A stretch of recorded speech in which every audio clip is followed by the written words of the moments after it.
Welcome to Dysfunctionally Yours, the podcast where we embrace the chaos, laugh through the struggles, and find hope on the other side of trauma.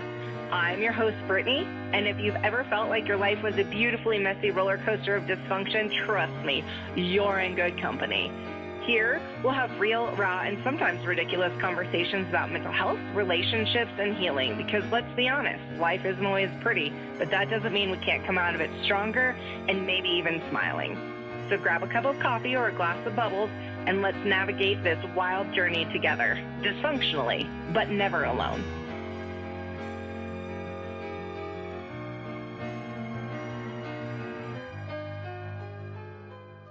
Welcome back, friends, to another episode of Dysfunctionally Ours, and I am your host, Brittany. This is an elderflower lime spritz, so sort of like an Aperol spritz, but it's elderflower and lime, and it is delicious. It's so delicious. So, yeah, you should try one. It's yummy. It's yummy. All right. Anyways, that's not important. That's not why we're here. You didn't ask what I was drinking. I just took myself on like a self date, right? I took myself out. I went to the movies. I took myself to see Sinners. And can I just say, it's probably like the best movie that I have seen in a long time. It was so good. If you have not been to see it yet, you should probably go see it. And I didn't have, a crush on that man before. And I know a lot of people do, but I feel like I do now. I feel like I really, really might have a new crush on Michael B. Jordan now that I never did before. I don't know, put a steak in somebody's hand and, just like, not kidding, sort of, not really. You know what? It doesn't matter. Go see the movie. It's actually so great. I wanted to circle back to the conversation about the turkeys because I feel like there's an influx of them. They were at my house that day, and now they keep popping up at my job. And people keep seeing them. And that's weird. Like, again, in the city, why are there Thanksgiving turkeys just wandering around the city now, tormenting people in parking lots? Because, they don't belong there. So I don't know why they're there, but they are. I just am like, couldn't it be something more cute? Like, couldn't we have an influx of like bears or bobcats or something really adorable? Kidding. Again, not really, but kind of, like they say, if not friend, why friend shaped? And that actually leads me. I had a conversation with my neighbor the other day about all of like the bunnies and squirrels that are around. And I realized that there is a huge difference of opinion on tiny critters like squirrels and bunnies, raccoons, skunks. What are your thoughts on them? I personally love them. I love them. I would never refer to a squirrel as a rodent, nor would I refer to a raccoon as a rodent. And I know that some people would, especially the people that get tormented by the raccoons. I know that my parents had a huge raccoon problem when they lived in Florida. But again, I just think they're adorable and I don't have problems with them. And we should have more of them around. Or maybe not more, but I just like them. It's like, what are your thoughts? Am I alone on that boat? Do most people think that they're rodents, and do they fall in the same category as like a rat or a mouse, which are also very cute, but I don't want them around me. The other day, I had some wine. I had a lot of wine, and I made some drunk shopping purchases. And I wish that I could say that it was something really fun and exciting. I hear people talk about it all the time, like, oh, that was a drunk purchase, and they get all of their Amazon packages, and it's like cool things, or it'll be like cool clothes, or, a random knickknack or gadget that they thought that they needed. Me? No. A Walmart grocery store purchase to be delivered at 7 a.m. the next day, which I naturally forgot about. And it was just chilling on my porch for 2 hours. Inside of it, items to make a grilled cheese sandwich and ice cream, some more bubble water, which is crazy because I have a ton of bubble water and I have like 3 cases of it in my car. So what I decided in looking through this purchase that I made was that I was drunk. I wanted a grilled cheese sandwich, realized I didn't have the items, and was like, you know what? I'll just have those things delivered to me tomorrow. And while I'm at it, ice cream sounds good tomorrow. And I'm too lazy to walk down to my car to get the bubble water. So I'm just going to order it so that some shows up at my door again tomorrow. So, not mad at it. I did end up making a delicious grilled cheese sandwich, but did I need an entire loaf of bread to do that? No. Did I already have the cheese and stuff in my refrigerator to be able to do that? Yes. So, drunk purchases to involve food that I actually already have. And then naturally the ice cream didn't make it because it sat on my porch for 2.5 hours and, was liquefied.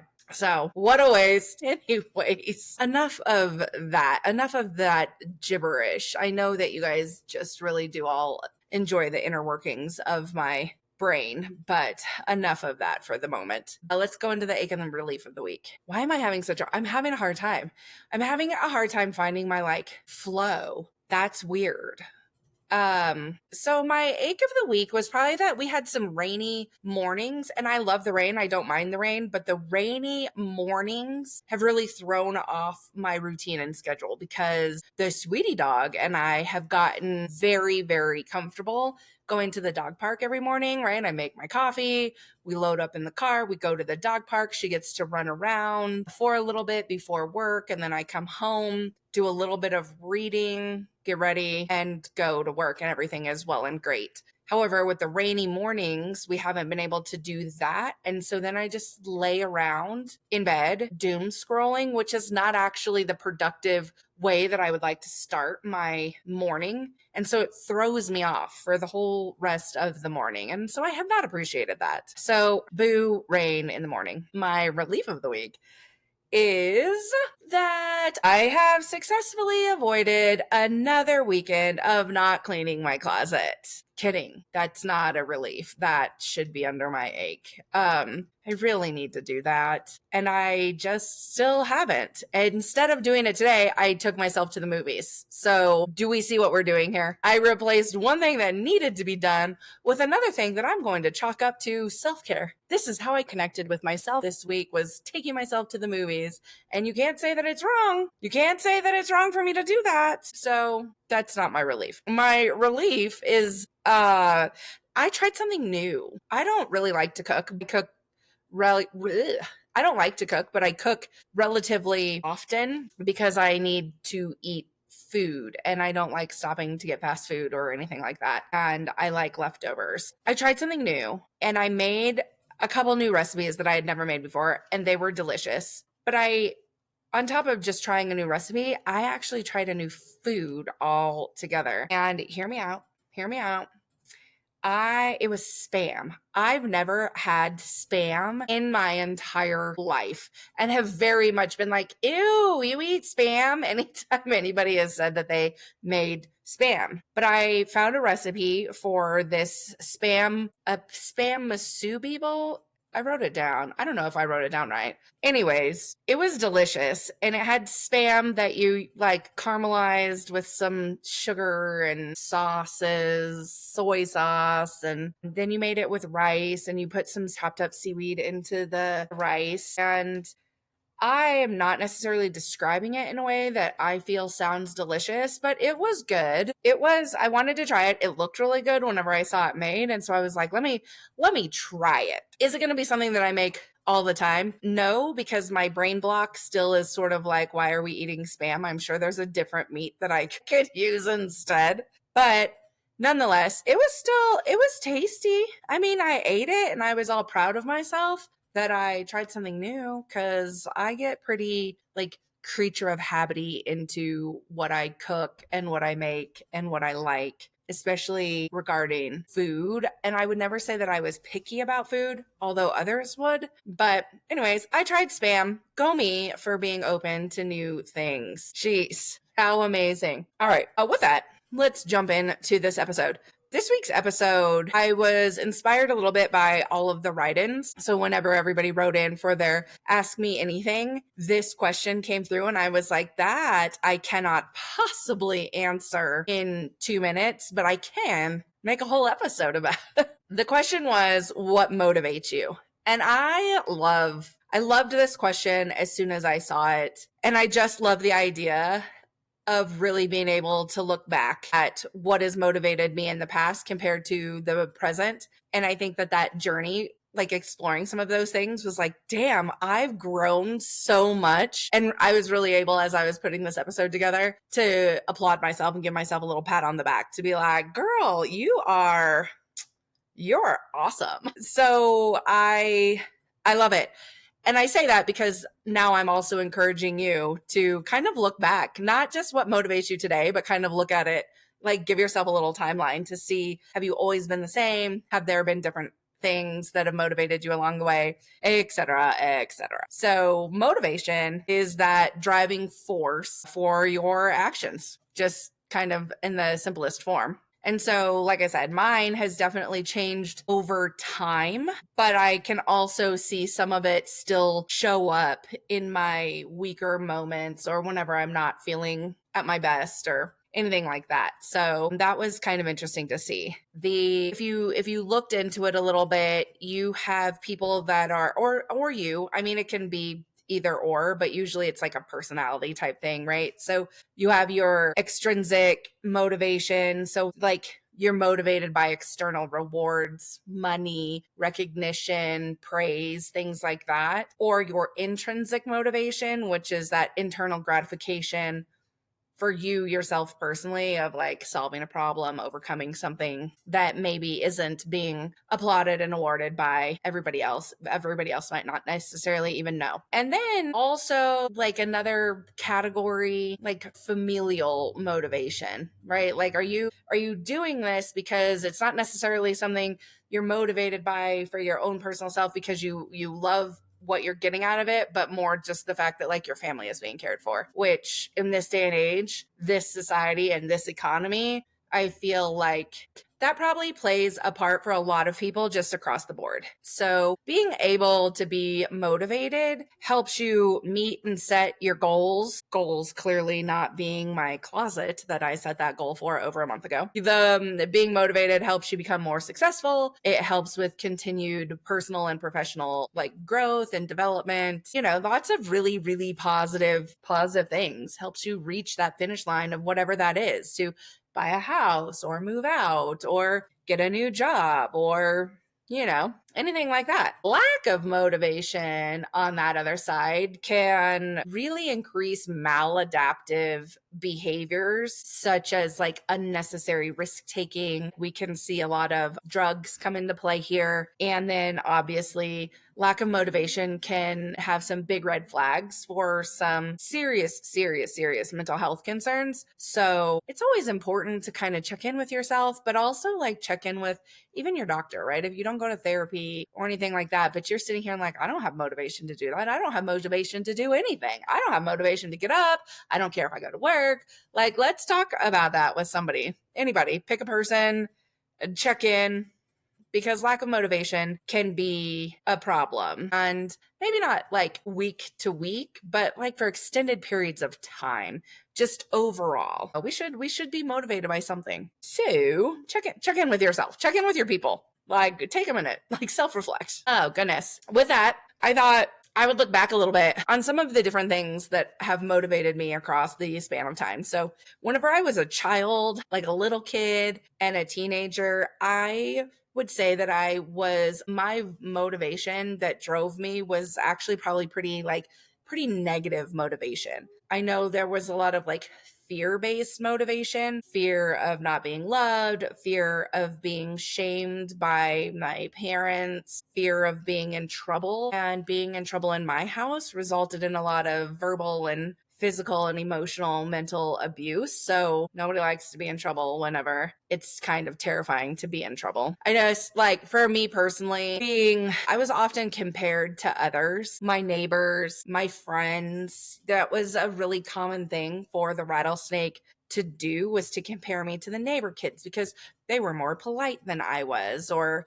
they were more respectful than I was, and they were more considerate. And so even whenever I was little, like little in elementary school and stuff, being compared to my neighbors was really, really hurtful that you would compare me to people. And then it just continued as I got older, and I would be compared to like my best friend. You know, I talked last episode about the rattlesnake having my best friend come to babysit my brother and telling me I had to leave the house. Like these are weird things, but that was very much a programming that I was getting, and I was constantly being compared. So a lot of the motivation to do better or be better or work on things was because I didn't want to be compared to other people. Like I want you to see me for me. This came in like, and this stayed with me for a really, really long time. The first half marathon that I ran because the rattlesnake was having a conversation with my former best friend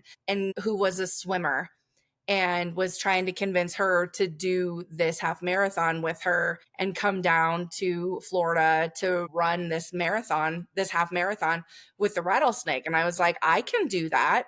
I don't run, but I can start running. Like I'll do that. And so I did, but I genuinely started training for a half marathon because I was being left out of something. I was a grown ass woman, a whole ass adult doing this. And you know, being left out and being like watching the rattlesnake choose somebody, a friend, over me without even asking, hey, Brittany, would you like to do this too? And that was just the norm. And I had carried that with me forever. So I'm like, no, I'm going to run this half marathon. I did. I proceeded to run 13 of them after that. So it became a thing, but that's how it started.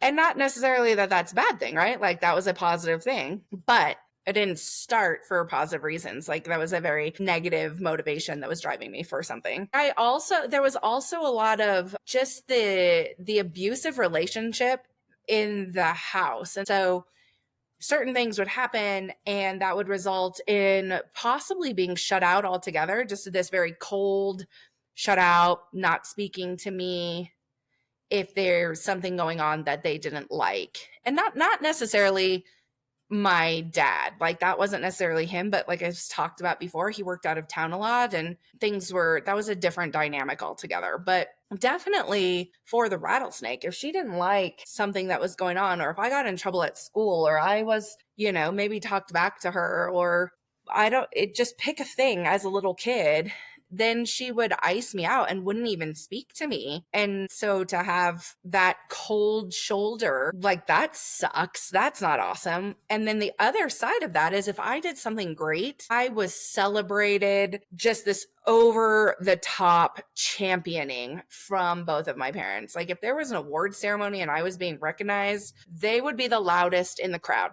You could hear them in an auditorium cheering for me. If I was in a band concert and had a solo, that was over the top cheering you could hear. And it's like, that is feeding me. That is fueling me. I want that. I want that praise so loud, because the other side of that is just being completely iced out and ignored. So it's like, thank you for seeing me. Thank you for acknowledging that I exist on this planet. And so there was a lot of motivation that way. And so I needed to see that from them because I wasn't getting it in other ways from them, right? And obviously, I think a lot of that also goes into, I do genuinely believe that the rattlesnake is a narcissistic sociopath. No, nobody has actually formally diagnosed her with that. These are just my personal opinions, and take them for what you will. But I think a lot of that is like, if she was over the top celebrating me like that, it also made her look like this amazing, supportive, loving parent. But then we go back to the house and you don't speak to me for 9 weeks straight. Like I can't even get a hello from you. So, you know, but you can't see what's going on in the house. You can only see what's happening out in public. So I think that played a lot of it. So I was constantly like, let me do better. Let me be better. Let me get these awards. Let me, whatever whatever the award might be, because I'm going to be celebrated for that award. And then obviously I'm loved. I know one time, well, not one time, but like whenever I started getting honor roll in school, the rattlesnake was so quick to get an honor roll sticker. Like my student is an honor roll at such and such school. And she slapped it right on her car. My rattlesnake never put any type of stickers or decals or anything on her vehicle.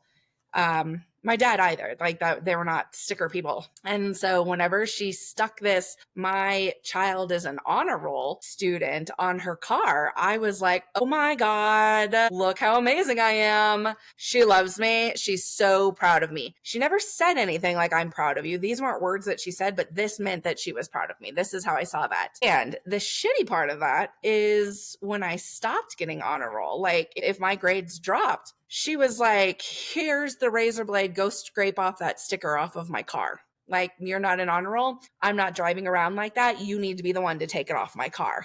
I didn't put it on your car. But also, like, why are you shaming me this way? Like, why does this have to be?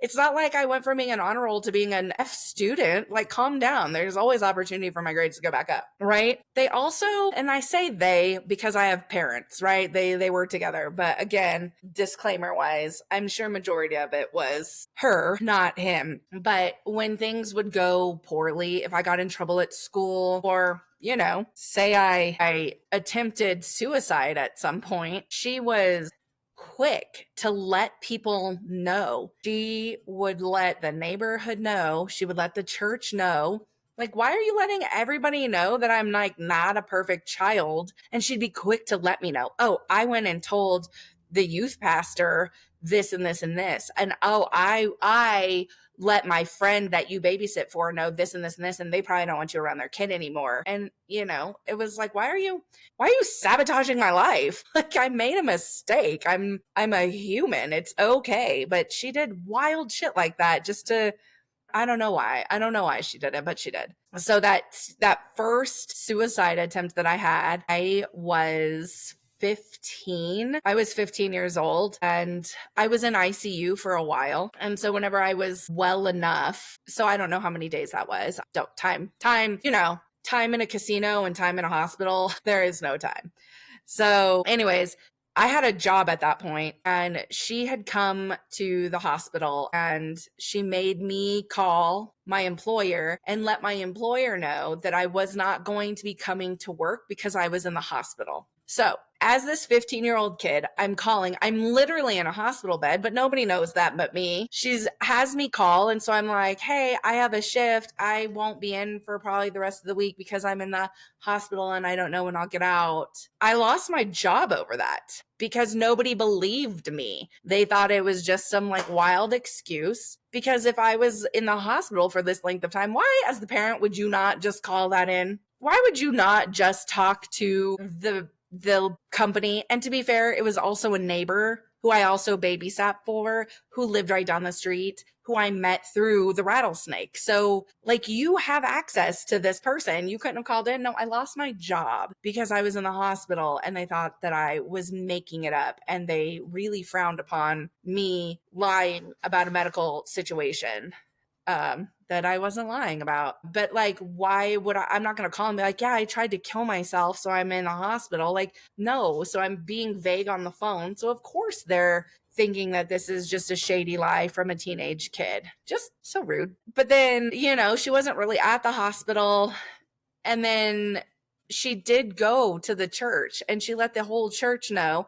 The church was having like a church yard sale on that Saturday. Mind you, all of this, I went to the hospital on a Friday night. She went to the church yard sale on the Saturday and let all of the people know, so that they could pray for me and they could support me or whatever. But she didn't keep coming to the hospital. It was like she just let these people know so other people would come to the hospital, but like she wasn't there, which was just bizarre. It was just bizarre.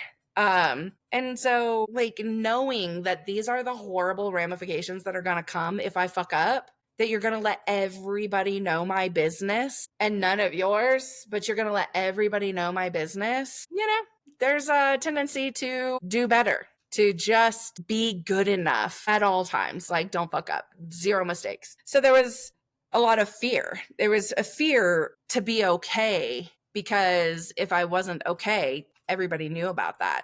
And that's not how it's supposed to go. I think that also, as I got a little bit older and started to see these things, that there was like a no-winning situation, I started to be really driven by rebellion. Like, my motivation was coming from being rebellious. Decisions that I was making were in an effort to basically say fuck you to them. Like, fuck you, you can't control me. I'm going to do what I want to do. And so I had a job, and I often lied about working more shifts than I did because I was allowed to go to work. And if I'm allowed to go to work, I can just go do whatever I want, and I don't have to be at home. I also stopped going to school. I ditched so much to spend time with any and everybody because I was also grounded all the time. So I would just ditch school so that I could spend time with my friends and not really care about being grounded. That resulted in a massive grade slip, but I was like, I don't care if my grades drop because fuck you. Because she had put so much emphasis on getting good grades, back to the honor roll sticker, that I was like, you're the one that cares. I don't care. Now, did I learn consequences? Yes. As I was a senior and having to take all 9 of my classes and being so behind trying to make up credits. So motivation doesn't necessarily always have a good end result, but I was definitely driven by some rebellion just to like, fuck you, lady. And then I think a lot of it like turned into just survival. I was so motivated to survive, to get out, and to get away from this place. And so there wasn't anything you could tell me at that point that was going to get me to stay. I was going to go, and it didn't even matter how going, like, it did not matter. It didn't matter that I was moving out to California. It didn't matter that I was moving overseas. Like, as far away as I could possibly get, I am here for that. Like, so, because I knew I was not going to survive in this environment. And we had seen that I was not surviving. I was surviving, but I certainly wasn't living, and I certainly wasn't thriving for sure, right? And so that survival came in and turned into this like motivation to prove everybody wrong, to prove her wrong, right? I'm going to be a better mom to prove you wrong. I'm going to be smarter than you to prove you wrong. I'm going to be a better wife, a better friend. I'm going to be more successful to prove you wrong because you said I couldn't do it because you didn't have faith in me in the first place. And that became, I don't consider myself a competitive person, but I know in a lot of like the goals that ended up getting set for myself, it was very much this internal competition, like I said, to be better than somebody, to prove somebody wrong. And that started off with my parents. Like, I'm going to be better than you guys. You guys sucked as parents. So all I care about is being a better parent. All I care about is being a better wife and not being just an atrocious, mean, nasty human. And then it shifted. The longer I was out of my house, it shifted from just wanting to show my parents that they were wrong. But then all of the people that I felt were watching to see me fail, all of the people that were like, oh, you had a kid at 17, you're not going to be able to do it. Oh, you're not going to be able to go to school. Oh, you're not going to be able to raise your son without help and things like that. And so it was like, I'll prove you wrong too. Watch me. Watch. Get your popcorn, go get your drink, and why don't you sit back and see what I can do, because I will do this. And then, even like random friends, I was really young. I've talked about before, like joining all of these like mother and me groups or whatever. And the parents were older than me. And I was very off the cuff, say what I want, very direct. And I remember there was a lot of like, you'll see when you get older, like you won't keep acting like that when you get older. And I heard that a lot. When you get older, when you grow up, when you get older, when you grow up. And I'm like, fuck you. I'm never going to change. Obviously I have. And to an extent, were they correct? Yes, of course they were correct. But I think there was a lot of, just feeling like nothing I was doing was ever going to be good enough, and really just wanting to show everybody that I was going to be able to do it, you know, silently. I didn't want anybody that like I didn't like to be better than me either. So like I didn't want anything that the rattlesnake said and did to be better than me. Right? That was my goal. The bar is set very low, but in that time I felt like it was set very high. And then I also like I had gotten divorced and the boy's stepmom was going to school. And I was like, the fuck? Why does she get to go to school, but I didn't get to go to school? Right? Like I've talked before about like, it just didn't work out. We couldn't make that work and it caused more problems. And so now I'm like, the fuck? She gets to go to school? I didn't get to go to school? I'm going to school. And I did. Like I went and I registered for that because I was like, if she could do it, I could do it. Did I ever have this conversation with her? No. But was that 100% like the push out the door that I needed? Yes, absolutely. And it wasn't necessarily to be like better than her at all. It was just this like, I get to, I'm going to do it if you're doing it too. And so, you know, some of that, is there positive results that came out of that? Of course there is. I went to college. I got my degree. I did all of the things that I needed to do. But there is a lot of that like internal competition that nobody ever really hears about or knows about at all. I would say I'm not necessarily that way anymore because I am also such a girl's girl. Like I want you to succeed. I want me to succeed. I want all of us to succeed together. So it wouldn't necessarily come out the same way at all. Thank goodness, right? That's gross. My family became my biggest motivation. Like my kids became the biggest motivation that I had, right? I wanted them to feel safe.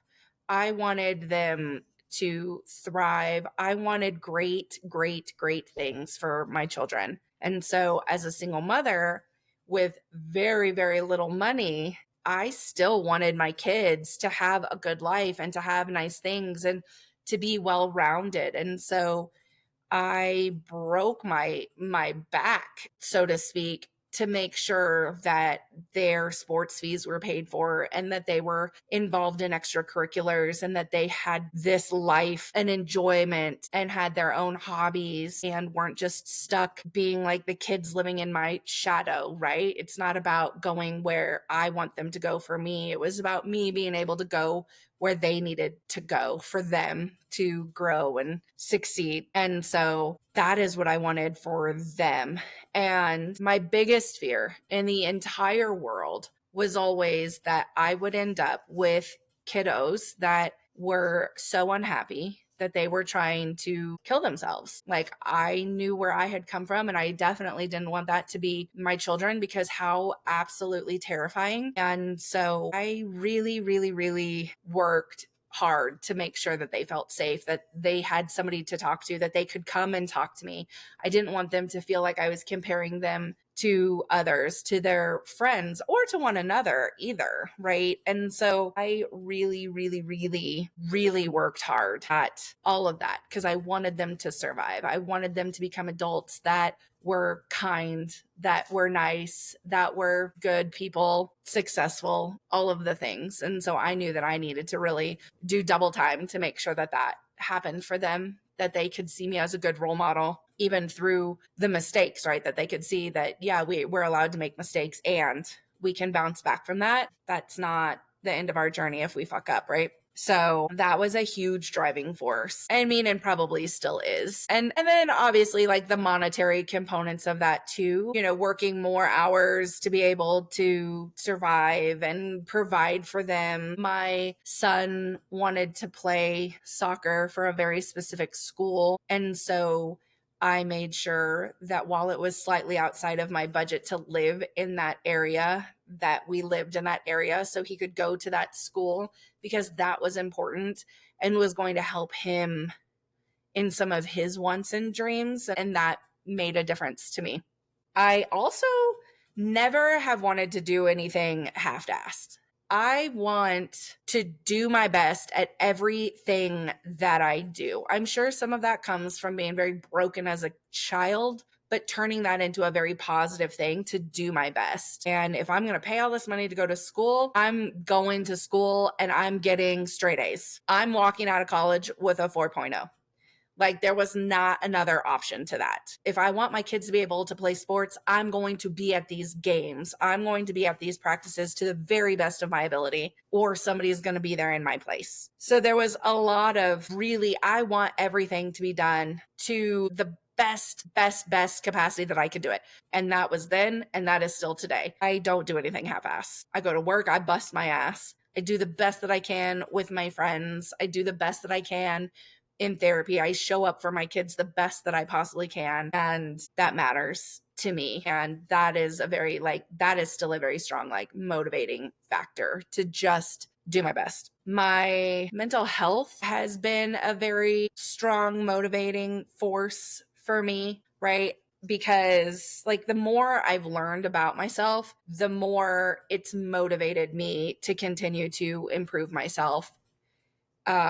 Seneca said that no man is more unhappy than he who never faces adversity, for he is not permitted to prove himself. And I think that speaks a lot. That speaks volumes to who I am and how I operate in the whole wide world, right? I have overcome so much adversity and I've had to prove myself, but in doing so, I've really come out the other side of that. I've really shown myself to be a good human and to be a good mother, to be a good friend, to be good at my job, to be a good sister. And that brings me a lot of peace and joy. Brings me a lot of self-awareness too, because I also see things that I don't want to be, and I'm really motivated by that to be better, whether those are my own personal things that I have done, where I haven't been awesome, where I haven't showed up as my best self, where I am the girl throwing plates just to prove a point, not making one.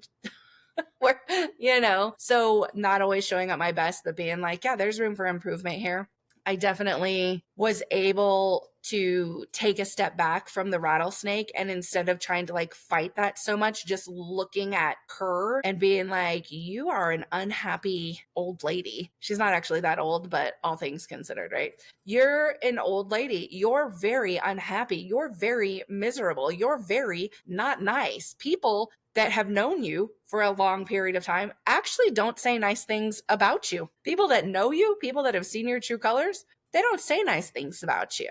And so being able to sit back and be like, I don't want to be that way, was really something that I was able to be like, damn, all of these times in life where I'm like, well, this is just how I was raised. Oh, this is just how I was raised and just what I saw.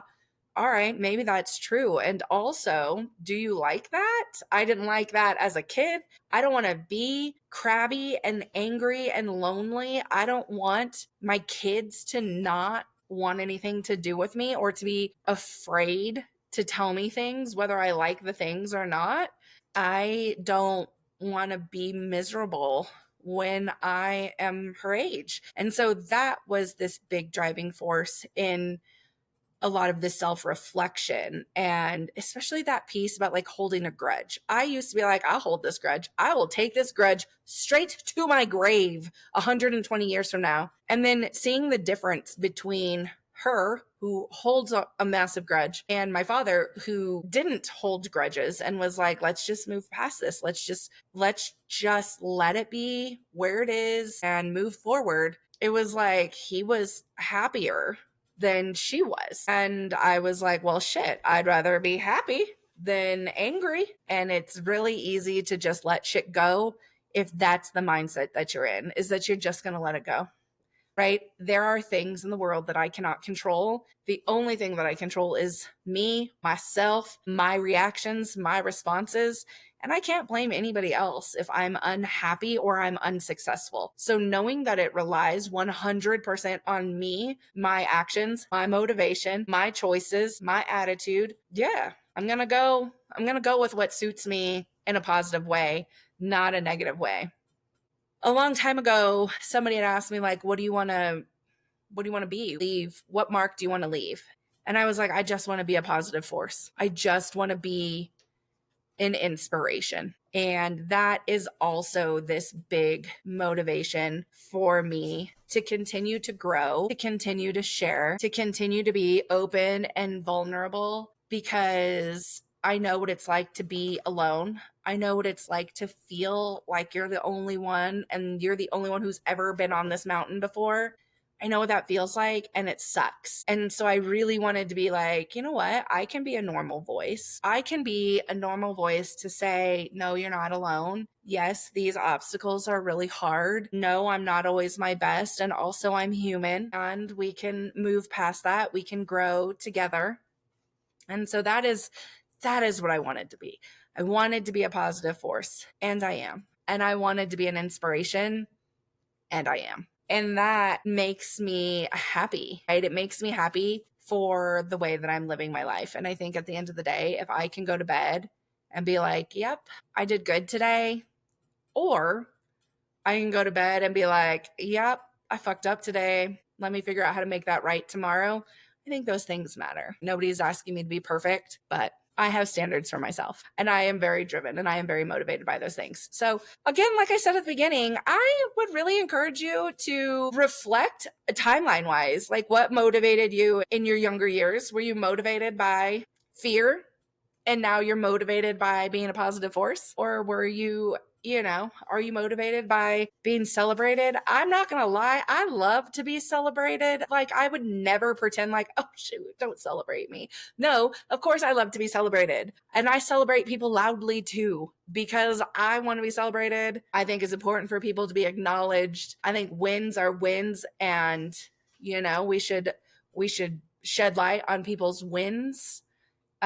Because those things in between the wins, in between the W's, is a lot of hard stuff in life, hard stuff in families, hard stuff at work. And being able to celebrate the wins and know that other people are celebrating alongside of you, rising you up, lifting you up, cheering you along, those things matter. So with that, do not forget to like and subscribe wherever you are listening to this. New episodes come out every Monday. The video version of this is on the Dysfunctionally Yours podcast YouTube page, where it also drops on Mondays. You can like and subscribe there. You can engage with the Dysfunctionally Yours podcast Instagram page. That is where that Google form is, where you can write in. We're doing a last call for all of your toot your own horns, so that episode can come out. And as always, you can write in what makes you dysfunctional. You can ask questions about the pod. It's anonymous. You can also just slide into the DMs if you don't want to be anonymous. But I know some people like to, spill their guts without anybody knowing who they are. And that's okay too. This is a safe space. We are building a community because people need people. So with that, until next week, don't be afraid to be great. Toodles, poodles. Bye.